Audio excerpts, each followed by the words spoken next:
पार्वती, मैं अग्नि के मस्तक पर स्थित हूं और तुम सोम की। हम दोनों से ही ये अग्नि सोमात्मक जगत प्रतिष्ठित है। जगत के हित के लिए स्वेच्छा से शरीर धारण करके विचरण करने वाले हम दोनों में यदि सचमुच वियोग हो गया तो ये जगत ही निराधार हो जाएगा पार्वती। ये जगत वाणी और अर्थ के संजोग से बना है। तुम वो वाणी हो और मैं उस वाणी का अर्थ हूं। तुम मेरे स्वरूप का बोध कराने वाली विद्या हो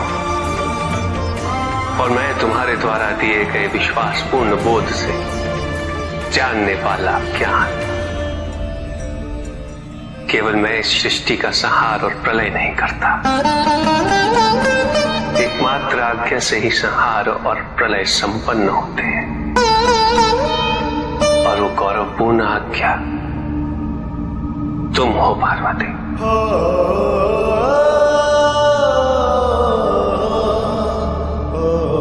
तो हम दोनों में खो देने की संभावना ही कहां है? और यदि खोया भी है तो हमने एक दूसरे को किसी और रूप में पाया है, किंतु उस रूप के मूल में तो केवल मैं हूं और तुम हो। स्वामी। सर्वोपरि प्रेम शिव शंकर, सर्वोत्तम प्रिय पार्वती, सर्वश्रेष्ठ पति परमेश्वर शिव, सदा सुहागन पार्वती। स्वामी, हमें बारंबार ये अनुभूति हुई है कि इस संबंध को बनाने में हमसे अधिक योगदान आपका रहा है। कभी क्षमा के रूप में, कभी धैर्य के रूप में, कभी प्रेम के रूप में, कभी साथ के रूप में। और आपके समक्ष तो हमारा योगदान निम्न मात्र है। इसके उपरांत आप इतने प्रसन्न कैसे हमारे साथ, सुखी कैसे हैं? क्योंकि मैं तुम्हें जो भी दे सकता हूं तुम उसे स्वीकार करते हो। तुमने मेरे प्रेम को उसके विविध रूपों में स्वीकार किया है पार्वती। सार्थक बनाया है तुमने उसे। और केवल यही नहीं, तुमने तो स्वयं अपने आप को समर्पित कर दिया है। तुमने एक वैरागी शिव को गृहस्थ शिव के जीवन से परिचित कराया है। ऐसे ही हो प्रेमी पृथ्वी पर, जैसे है शिव पार्वती। सर्वोपरि प्रेम शिव शंकर, सर्वोत्तम प्रिय पार्वती। यदि तुम किसी से प्रेम करती हो तो उससे उसकी स्वतंत्रता कैसे छीन सकती हो? प्रेम का पर्याय है विश्वास। यदि तुम व्यक्ति पर विश्वास करती तो तुम्हें उसकी स्वतंत्र इच्छा पर भी विश्वास करना चाहिए। तुमने आराध्य प्रेम के नाम पर, भक्ति के नाम पर वो सब किया जो प्रेम नहीं, अपितु प्रेम के विरुद्ध है, विपरीत है। नियंत्रण, वर्चस्व, पूर्ण अधिकार और नियमबद्धता, ये सभी लक्षण प्रेम के नहीं है, अपितु प्रेम के अभाव के हैं। प्रेम के उचित अर्थ की जागरूकता ना होने का है।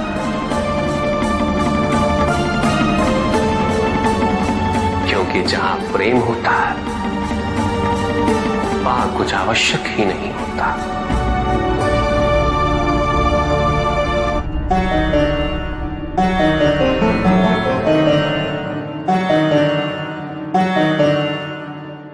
कहां भटक रही हो तुम सब बन प्रेम जोग? किसे ढूंढ रहा है भ्रमित होके ये चंचल मन? सुनो छबीले, तुम भटक गए हो, राह यहाँ से जाओ। नैनों के ये बाण यूं ही व्यर्थ ना चलाओ। गिरता है जब प्रेम के ऊपर कहीं कोई भी आवरण, आता हूं मैं उसे हटाने, सिखाने प्रेम का व्याकरण।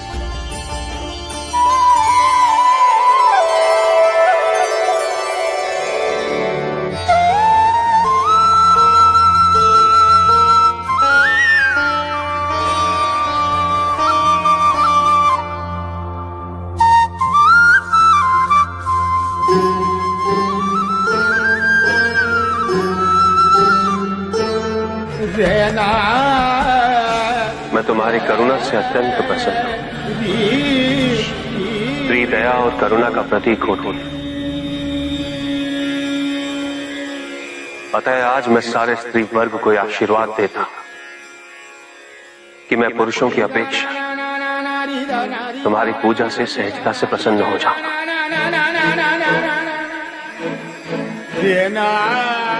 मैं ये वरदान देता हूं कि कोई भी स्त्री 16 सोमवार मेरी पूजा पूरी श्रद्धा और सच्चे मन से करे,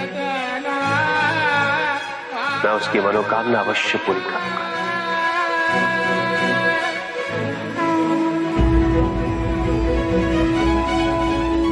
और पुरुषों को ये पूजा अपने तप और कठिन परिश्रम से पूरी करनी होगी। पति का यह सर्वोच्च धर्म है कि वो अपनी पत्नी को समकक्ष समझे और उन्हें सम्मान्य आदर और प्रेम प्रदान करे। वचन के बिना संबंध में स्पष्टता नहीं आती। संबंध की मर्यादा हम दोनों को भली भांति ज्ञात होनी चाहिए। इसलिए वचन आवश्यक है, नियम आवश्यक है। तो कहिए, हम प्रत्येक कार्य में साथ होंगे। परिस्थिति चाहे जो भी हो, हम में एकता होगी। हम एक दूसरे का सम्मान करेंगे। आप मेरे कुटुंब की रक्षा करेंगे। आप अपना दायित्व कभी नहीं भूलेंगे। आप मुझसे कुछ भी गोपनीय नहीं रखेंगे। आप मेरी हर बात पर विश्वास करेंगे, कभी संदेह नहीं करेंगे, सदैव मुझसे सत्य कहेंगे। आप केवल मेरे बनकर रहेंगे, मेरे साथ।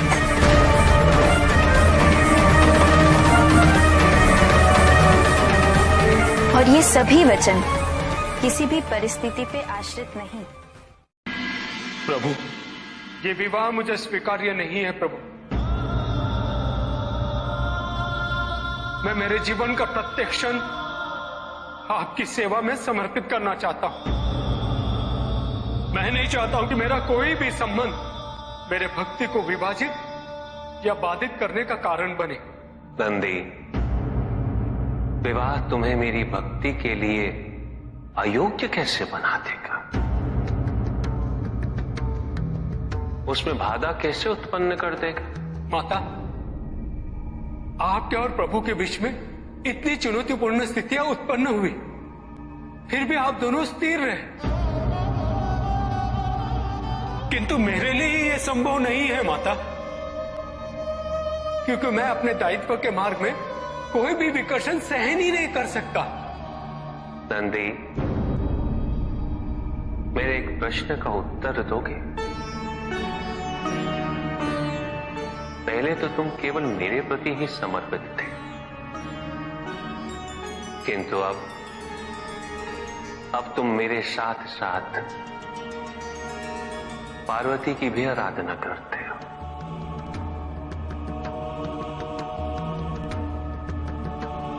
क्यों? प्रभु, माता आपके अर्धांगिनी है, आपकी पूरक, जिस प्रकार आप उनके पूरक हैं। आप माता के कारण आनंदित रहते हैं, उनकी उपस्थिति आपको प्रसन्नता देती है।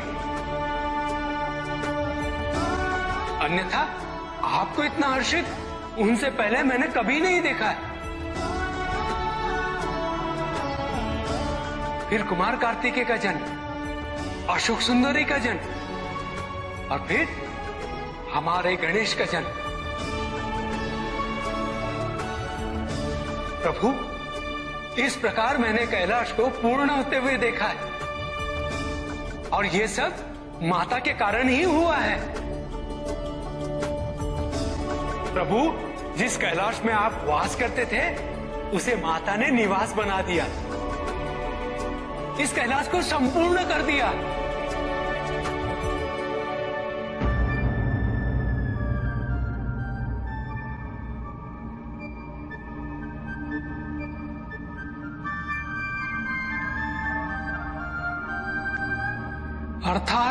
अर्थात व्यक्ति की पूर्णता हेतु विवाह आवश्यक है नंदी। जैसे स्वामी और हम एक दूसरे के पूरक हैं, उसी प्रकार तुम्हारी अर्धांगिनी और तुम एक दूसरे के पूरक बनोगे। विवाहित जीवन की अनुभूति, परिवार का सुख, उसके सुख और उसकी सुरक्षा के लिए संघर्ष, ये सभी अनुभूतियां व्यक्ति के विकास के लिए अनिवार्य है नंदी। किंतु प्रभु, मेरी स्वतंत्रता। स्वतंत्र तो वो नहीं है नंदी जो विवाह के विचार से भयभीत होते हैं या संकोच करते हैं, क्योंकि स्वतंत्रता तो वो है जो किसी भी विचार से प्रभावित ना हो, किसी भी सुख, किसी भी दुख से प्रभावित ना हो। और जो व्यक्ति इतना तटस्थ हो, जागरूक हो, उसकी स्वतंत्रता को तो विवाह से भी प्रभावित नहीं होना चाहिए। और फिर क्या गणेश, कार्तिकेय और अशोक सुंदर, ये सभी विवाह उपरांत परिवर्तित हो गए। क्या उनका विवाहित होना उनकी भक्ति और उनके समर्पण में बाधा बन गया नंदी? उनकी स्वतंत्रता में बाधा बन गया? क्या अपने माता पिता के प्रति उनका प्रेम और उनका सेवा भाव घट गया नंदी? फिर मेरे एक और पुत्र को ये चिंता क्यों?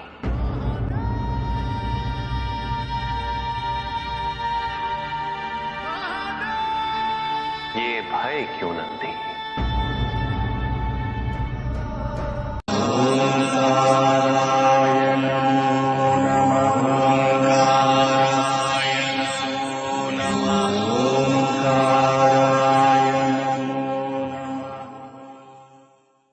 साधना नकारात्मक अवश्य हो सकती है पिपला, किंतु उपलब्धि तो विधायक होती है। साधना में अंधकार को खोना और प्रकाश को पाना है पिपला, असत्य को खोना और सत्य को पाना है। नकारात्मक शब्द तो इस बात के सूचक है पिपला, हिंसा इस सब का मूल स्वभाव है। हिंसा तो केवल दुख देती, और कोई भी व्यक्ति दुख चाहे ये संभव नहीं।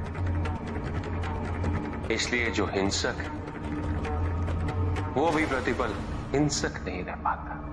सभी के उद्धार के लिए मैं आपसे निवेदन करता हूं, भक्ति का उचित मार्ग बताए हमें, ताकि मेरी भांति दूसरा कोई भूल ना करे। भक्ति मुक्ति का आधार है पुष्पधर, और मुक्ति तो केवल समर्पण से ही संभव होगी।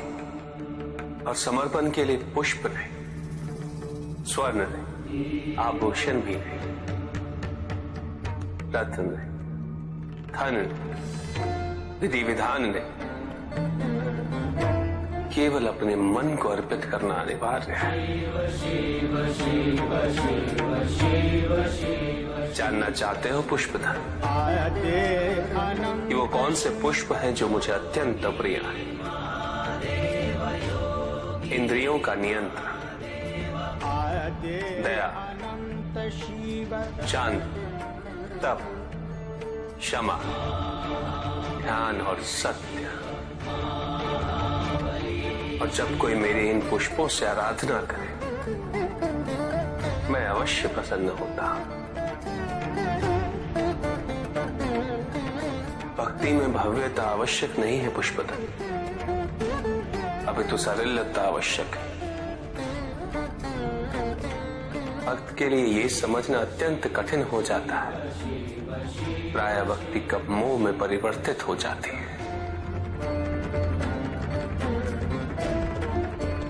और ऐसे में पथ भ्रमित होना अनिवार्य है।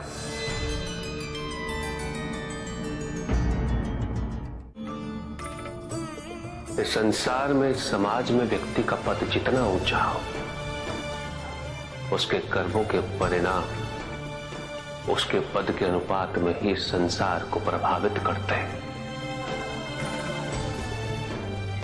इसलिए समाज में उच्च पदों पर विराजमान व्यक्तियों को सदैव अपने दायित्व का स्मरण रखना चाहिए। उन्हें यह स्मरण रखना चाहिए कि यदि वो अपने पद की गरिमा को क्षति पहुंचाते हैं तो उनका पतन निश्चित है।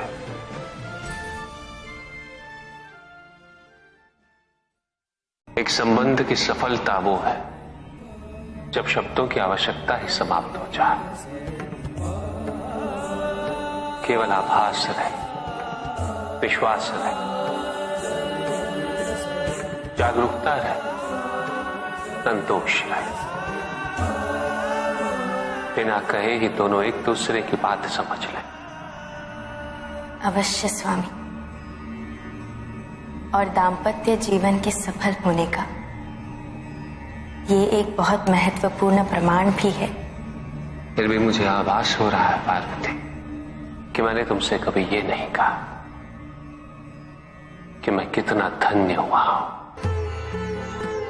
तुम्हें पाकर मैंने कभी तुम्हारे प्रति आभार व्यक्त नहीं किया स्पष्ट शब्दों में। ये आप क्या कह रहे हैं स्वामी? वही जिसका आभास मुझे प्रतिपल प्रतिदिन रहा है, किंतु मेरे शब्दों में यह भाव कभी भी स्पष्ट रूप से प्रतिबिंबित नहीं हो सके। मैंने कभी तुमसे धन्यवाद नहीं कहा,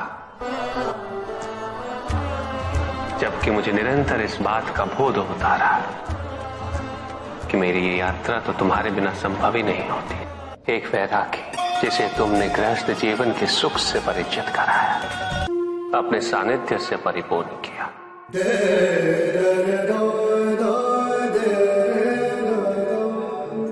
संतान का सुख दिया, पिता बनने का सुख दिया।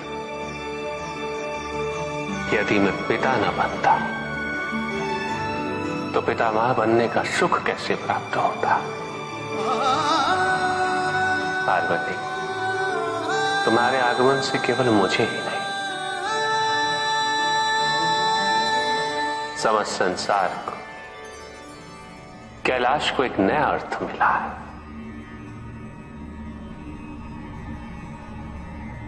स्वामी, कृतज्ञता व्यक्त करके आप हमें ऋणी बनाना चाहते हैं? कृतज्ञ तो हमें होना चाहिए। आप तो सदैव संपूर्ण थे और संपूर्ण रहेंगे।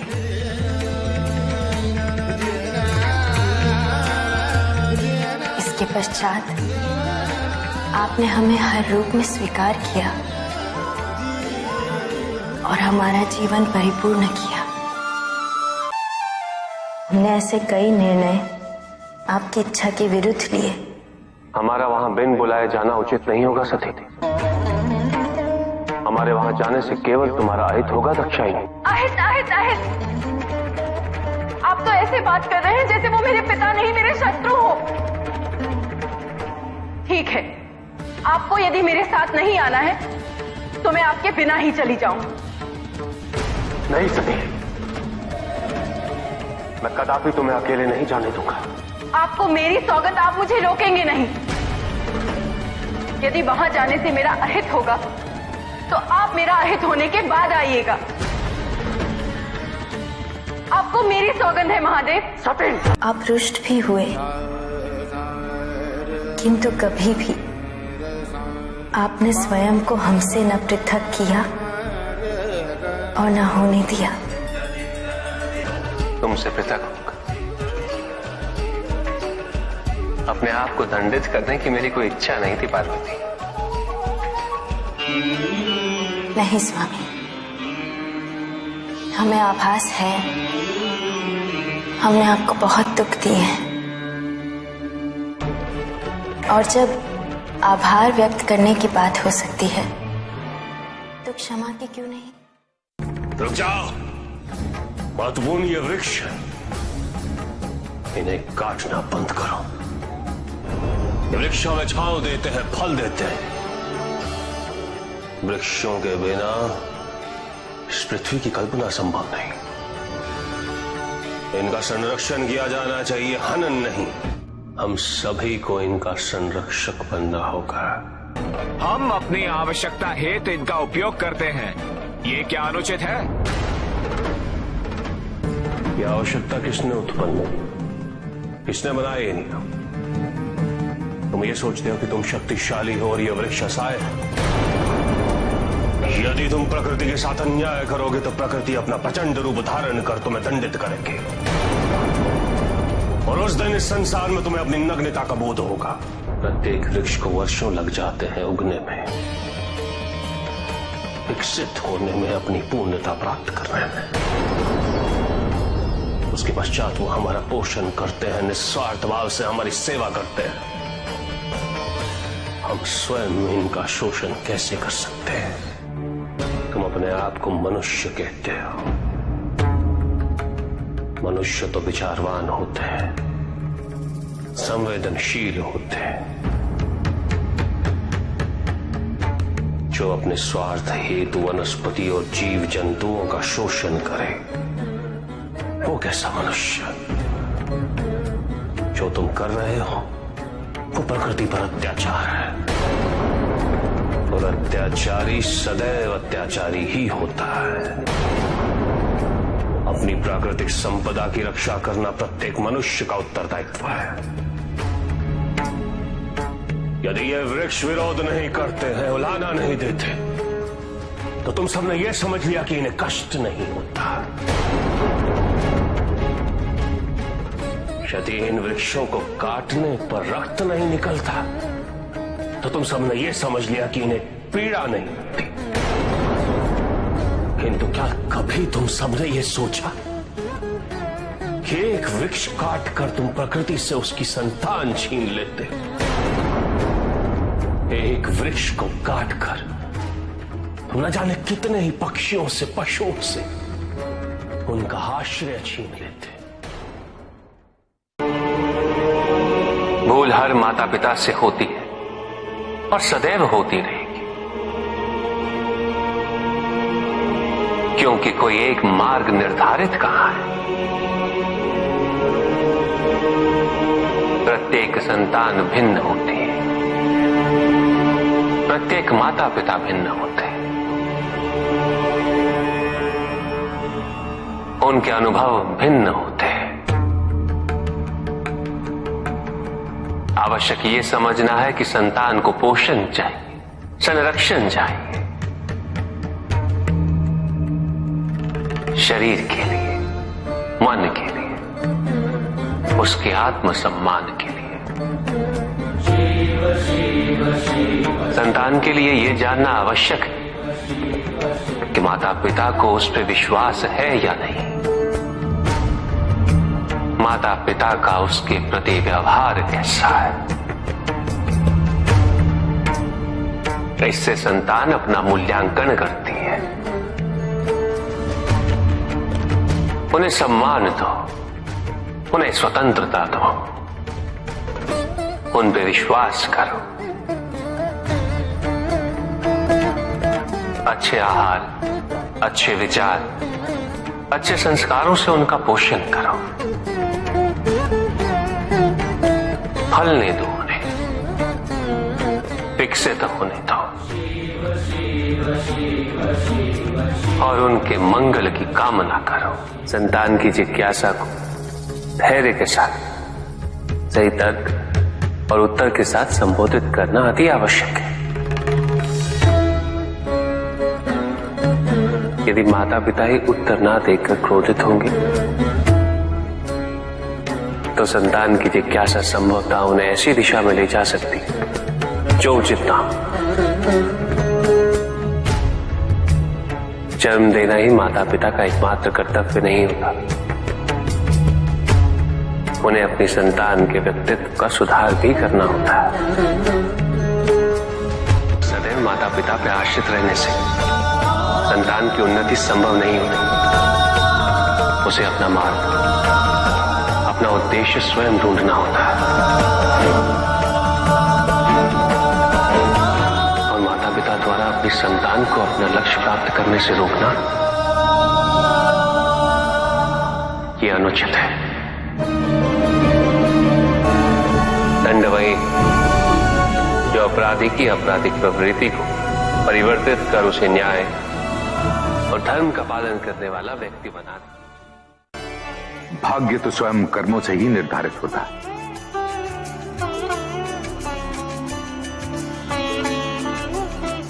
हमें ज्ञान चर्चा का विषय मिल गया है। तो प्रश्न ये है कि हमारा भाग्य हमारे कर्म निर्धारित करता है या हमारे कर्म हमारा भाग्य बनाते हैं।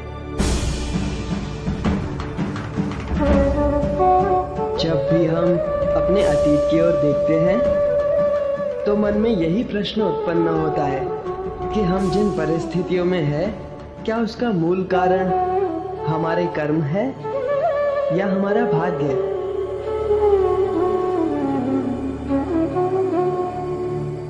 किंतु कर्म और भाग्य एक दूसरे से पृथक नहीं है,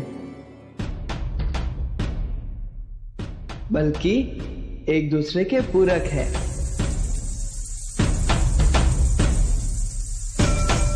कर्म से भाग्य निर्धारित होता है और जो भाग्य हम अपने कर्म से अर्जित करते हैं वही भविष्य के कर्मों का आधार बनता है। इस समय ये पंख इस सभागृह के वायु पे आश्रित है। आप सभी की श्वास इसकी दिशा परिवर्तित कर सकती है। इसकी अपनी इच्छा कुछ भी नहीं, ना ही इसमें अपनी दिशा स्वयं निर्धारित करने की क्षमता है।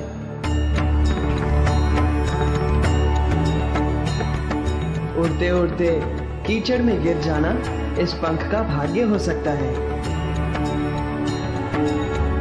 किंतु हमारे द्वारा कर्म ना करने के कारण किसी कठिन परिस्थिति से घिर जाना, इसका दोष हम केवल भाग्य को नहीं दे सकते।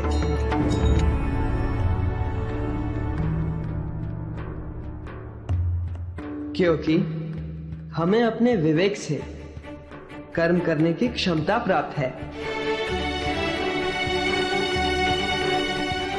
यदि हम कर्म नहीं करते तो उसका फल हमें भुगतना ही होगा। भाग्य प्रबल हो तो वो हमारे कर्मों को प्रभावित करता है, किंतु ये भी सत्य है कि कर्मों की प्रबलता हमारे भाग्यों को परिवर्तित करने में सक्षम होती है। किस मार्ग का चयन करना है ये केवल हम पे निर्भर करता है। किंतु कर्म और भाग्य में कौन अधिक महत्वपूर्ण है? कर्म। क्योंकि कर्म ही सौभाग्य को दुर्भाग्य बना सकता है और दुर्भाग्य को सौभाग्य में कर्म ही परिवर्तित कर सकता है। किंतु कर्म से मेरा तात्पर्य कर्म की पूर्णता है।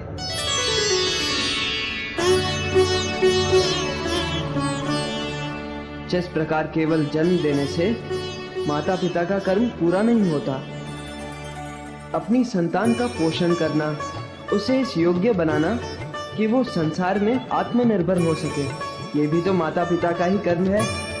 संतान को संरक्षण देना, अच्छे संस्कार देना, उसे उसके दायित्वों के प्रति जागरूक करना या सक्षम बनाना, ये भी माता पिता का ही कर्म है।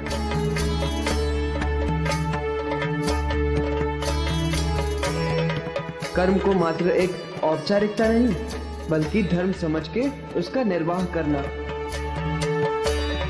यही अच्छे भाग्य का, अच्छे भविष्य का बीजारोपण करता है।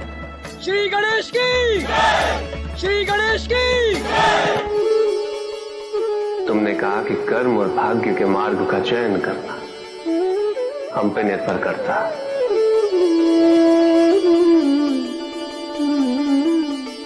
किंतु यदि कोई चयन करने के मार्ग का चुनाव ही ना करे तो क्या?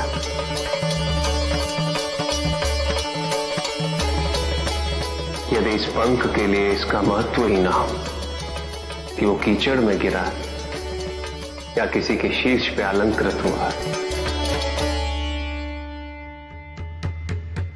कर्म और भविष्य के मार्ग से पृथक होकर एक मार्ग और होता है,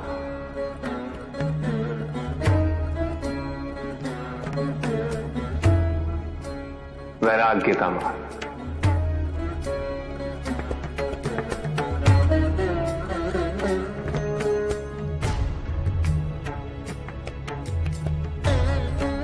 संसार अनेक युगों तक कर्म और भाग्य की प्रबलता पर विमर्श करता रहेगा और ऐसे विमर्श समाज की उन्नति में सदैव सहायक सिद्ध होंगे।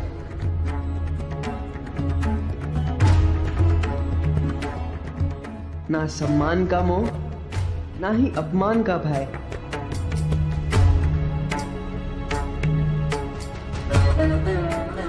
अर्थात एक ऐसी दशा जिसका होना ना होना किसी भी परिभाषा के परे है।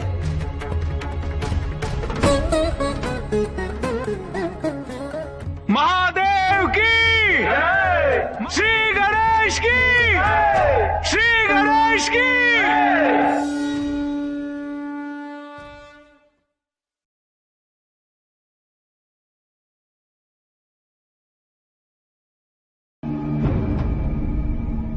तो आप सबकी मंशा मेरे भोजन में परिवर्तन लाने की है। जी हाँ प्रभु, और इसका हमारे समक्ष ठोस कारण भी है प्रभु। विवाह उपरांत आपका जीवन सभ्य समाज की संगति में व्यतीत होने वाला है और सभ्य समाज में अपक्व भोजन को हे दृष्टि से देखा जाता है प्रभु। इसीलिए अब आप पकवान ग्रहण करके सामाजिक जीवन का आनंद लीजिए प्रभु। आप देवतागण उस जीवन पद्धति को तिरस्कृत कर जो कि आपके अनुरूप और जो आपके अनुकूल ढल जाए, उसे आप सभ्य की संज्ञा देते है ना इंद्र? महादेव, इसे कृपया अन्यथा ना ले प्रभु, परंतु देवराज के कथन में कुछ सत्य अवश्य है। पकवान का सामूहिक रूप से ग्रहण करना यह सभ्य समाज का अभिन्न अंग है। अब आप भी इसे अपना ले तो इसमें हानि क्या है प्रभु? ऐसे भोजन से केवल हानि ही हो सकती है देवर्षि नारायण। सर्वप्रथम ऐसे भोजन के उत्पादन हेतु जो कि सभ्य समाज का भोजन है और वन्य प्रदेश का विनाश कर उसे खेतों में परिवर्तित करते, जिससे उसके संरक्षित जीव जंतुओं का भी सर्वनाश होता है।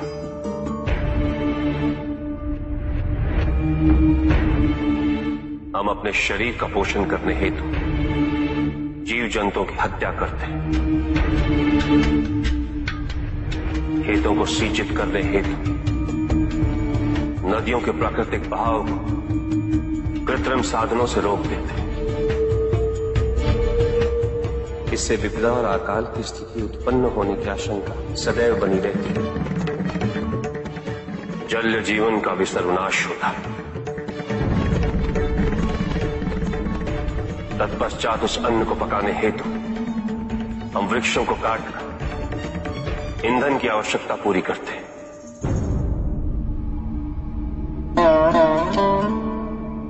और पकाने की प्रक्रिया में उसके सारे पोषक तत्वों का सर्वनाश कर देते हैं।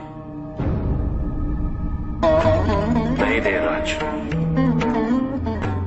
अपने पोषण हेतु मैं अन्य जीव जंतुओं की हत्या कदापि नहीं कर सकता। यह असंभव है।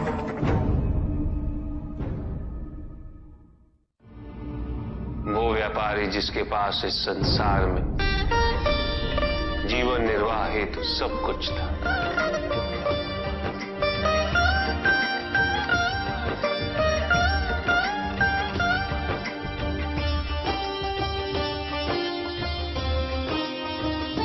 उसके पास घर था, छोटा था किंतु उसके परिवार के लिए पर्याप्त था।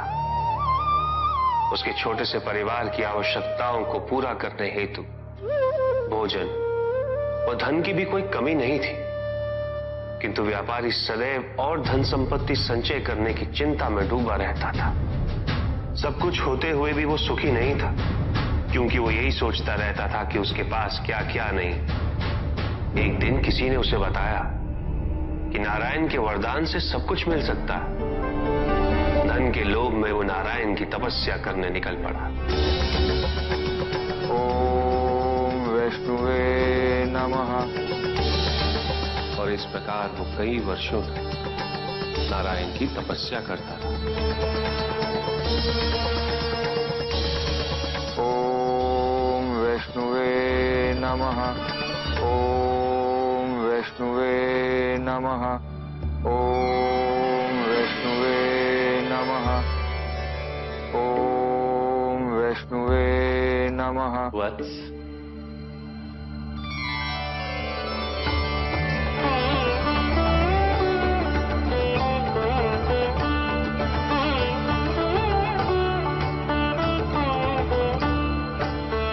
प्रणाम प्रभु।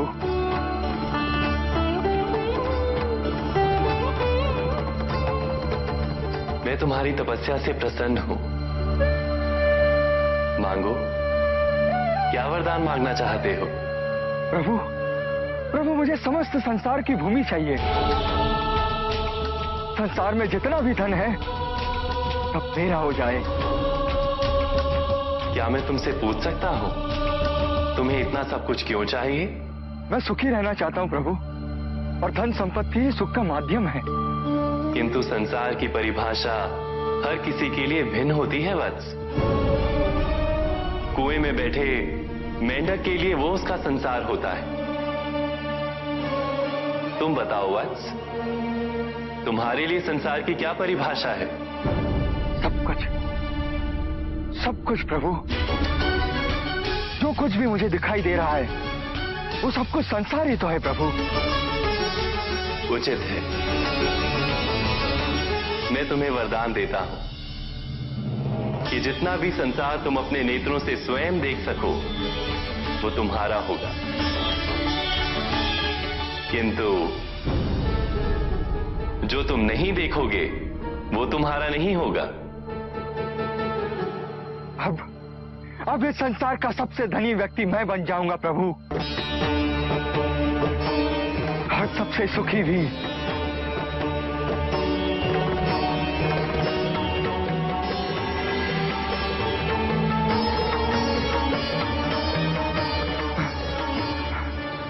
सब मेरा, ये सब भी मेरा। उसने सोचा यदि वो दौड़ के समस्त संसार को देख ले तो वरदान अनुसार सब उसका हो जाए। यहां से वहां, वहां से यहां वो चारों दिशाओं में भागने लगा।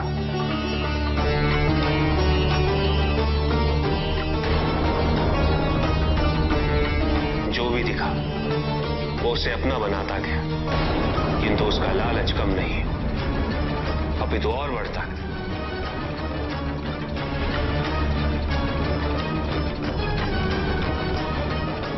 निरंतर भागते रहने के कारण शीघ्र उसका शरीर उसका साथ देने में असमर्थ हो गया।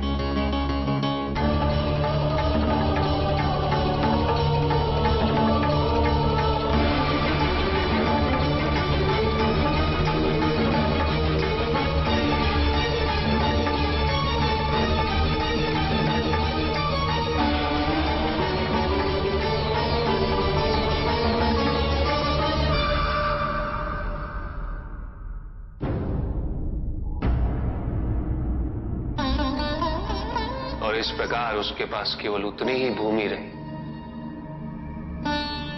जिस पे उसका मृत शरीर पड़ा हुआ था।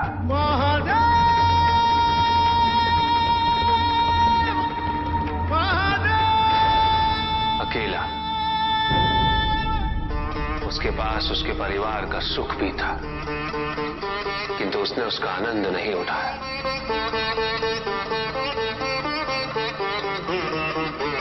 इसलिए सुखी जीवन हेतु धन की प्रचुरता नहीं, अपितु अपनी इच्छा और आवश्यकता में अंतर समझना अनिवार्य है।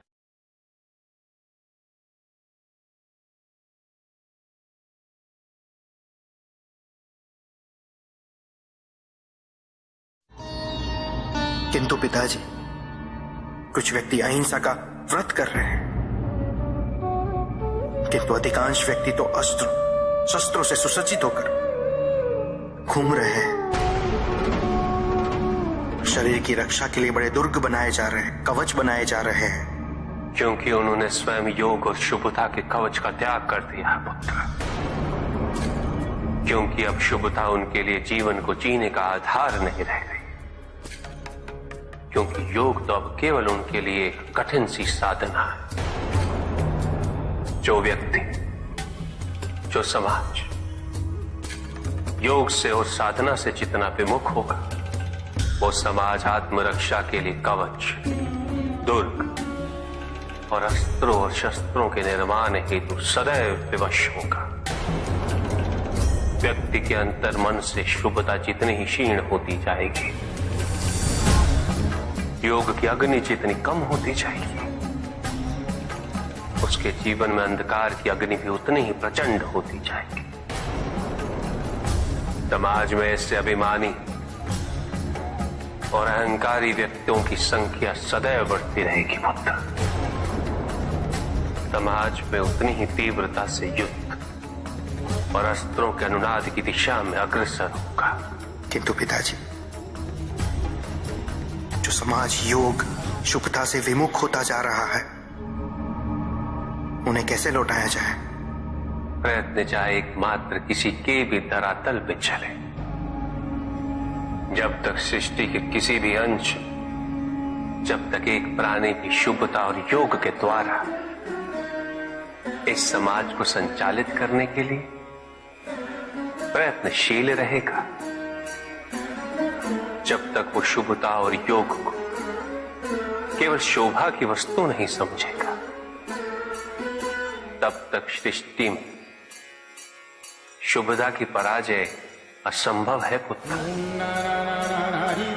तब तक योग, बल और शुभता का समापन नहीं हुआ है। परिस्थितियां कैसी भी विकट हो पुत्र,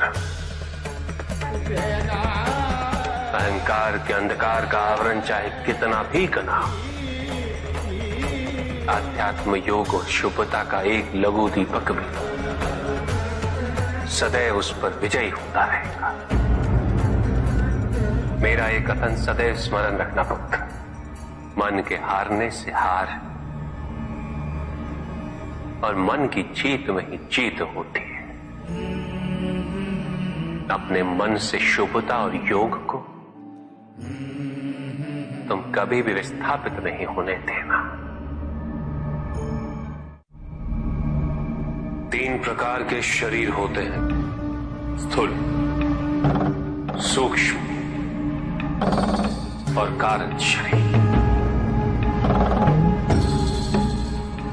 स्थूल शरीर वो है जो हमारे अंग, उपंग, जो प्रत्यक्ष, जिसे स्पर्श किया जा सकता है, और सूक्ष्म शरीर अप्रत्यक्ष है, जिसे आत्मा कहते हैं, जिसे स्पर्श नहीं किया जा सकता, किंतु उसकी अनुभूति अवश्य होती है। मृत्यु में स्थूल शरीर का अंत होता है, किंतु आत्मा का नहीं होता, और आत्मा के चारों ओर एक शरीर और होता है, जो चेतन, अवचेतन और अचेतन मन का अवशेष होता है। अतृप्त इच्छाओं का और वासनाओं का कोश होता है, और यही तीसरे प्रकार का कारण निमित्त बनता है अगले जन्म का।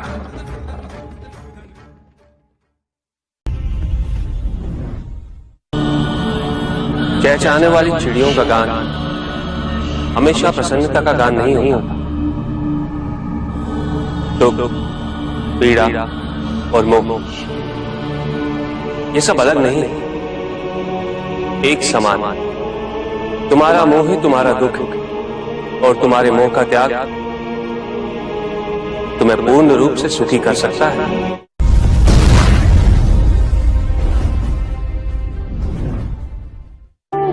पूजित का साक्षात सामने होना मन को भटकने नहीं देता, किंतु जो सच्चे भक्त हैं, भगवान तो उनके मन में, उनके हृदय में निवास करते हैं। जिनके हृदय में श्रद्धा है,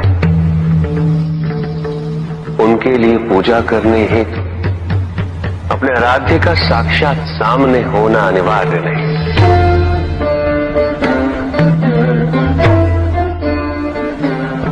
वो तो अपने मन के नेत्रों से प्रतिपल उनके दर्शन पा रहे हैं।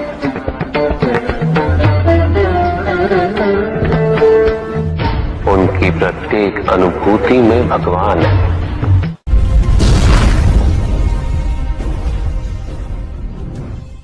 सत्य तो शाश्वत है। सत्य ही संसार में संतुष्टि और सुख का माध्यम। जो सत्य से विमुख हो वो सदैव दुखी रहता है। जिसने भ्रम का मार्ग अपना वो आजीवन ढूंढता रहता है। किंतु विडंबना यही कि उसे ये ज्ञात ही नहीं कि वो ढूंढ क्या रहा है। सत्य तो यही कि तुम एक दैव्य अंश हो।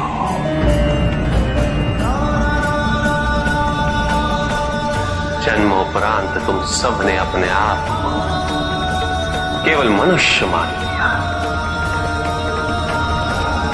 और यही विस्मरण तुम्हारे कष्टों का कारण है। तुमने अपने शरीर को ही सत्य माना।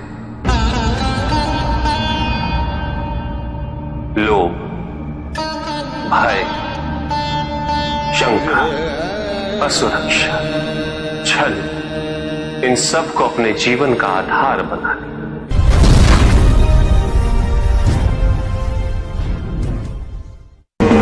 महाशिवरात्रि का व्रत विशेष फलों को प्रदान करने वाला है।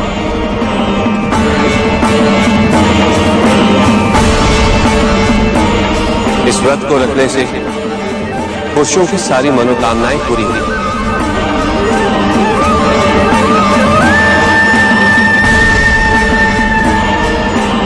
सुहागन स्त्रियों का सुहाग हमेशा बना रहेगा और तुम्हारी लड़कियों को मनचाहा वर मिलेगा।